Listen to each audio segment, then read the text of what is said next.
কিন্তু মিয়াকেতো কষ্ট দিব গৈছিল নহয়। গতিকে যোনে যেনেকে পাৰে মিয়াক কষ্ট দিয়ক না, আপুনিও দিয়ক না। ৰিক্সাত উঠিলে 5 টকা ভাড়া হলে 4 টকা দি দিব। কষ্ট খালেহে অসমৰ পৰা যাব। ৰাতিটো 9টাত গৈছিলে, মইতো কওঁ মিয়াক কষ্ট দিব ৰাতি 12টাতো যাওক ক'ৰবাত যাব খুজিলে। এইবিলাক কোনো ইছ্যু টিছ্যু নহয়। হিমন্ত বিশ্ব শৰ্মা আৰু বিজেপিয়ে ডাইৰেক্ট মিয়াৰ এগেইনষ্টত আছে। আৰু এইবিলাক আমাক ইছ্যু বুলি কৈ কি লাভ হ'ব? আমিতো কৈয়ে আছো, আমিতো লুকোৱা নাই, লুকাইছো নেকি? আগতে এইবিলাক মানে ভয় কৰিছিলে, অমুক এটা নটিচ গৈ গ'ল, অমুক হৈ গ'ল। এতিয়া ময়ে চবকে এনকাৰেজ কৰো যে কষ্ট দি থাকক। কষ্ট নিদিলে, যোৱাকালি মই চাই আহিছো দুলীয়াজানো গৈ পালেগৈ। কালি মই চাই আহিছো দুলীয়াজানতো গৈ বহিলেগৈ, হয় নহয় বিমল? কালি কৈ আছিলে। গতিকে আপোনালোকেও কষ্ট দিয়ক আৰু তেওঁলোকৰ চিম্পেথাইজ নিউজ কৰি নাথাকিব। আপোনালোকৰ ঘৰতে লাভ জেহাদ হৈ যাব। একদম সুনামি কৰি থাকিব।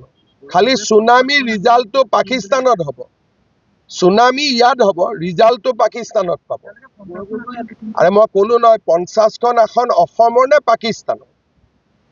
আসনটোতো ক'ৰ হ'ব লাগিব নহয়।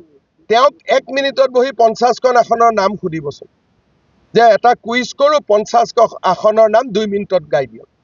মোক সোধক, মইতো কৈ দিম মাৰ্ঘেৰিটা, ডিগবৈ, ডুমডুমা, শদিয়া, তিনচুকীয়া, মাকুম, লাহোৱাল, মইতো এনেকে গাই যাম। তেওঁ গাব পাৰিব?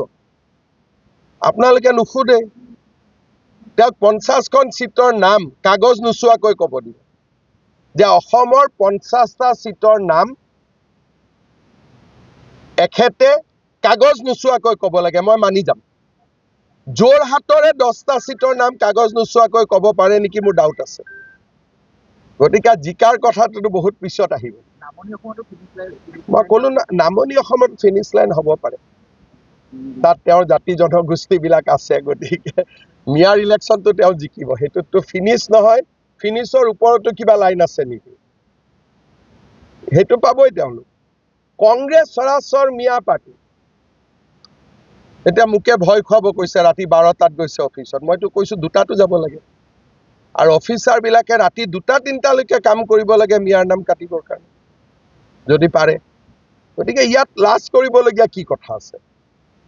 আমাৰ দৰে যদি যুঁজিলেহেঁতেন মিয়াৰ লগত, অসমখনৰ পৰিৱেশ এনেকুৱা নহ'লেহেঁতেন। আগতে যদি যুঁজিলে, কংগ্ৰেছে নুযুঁজিলে বুলিহে এনেকুৱা হ'ল।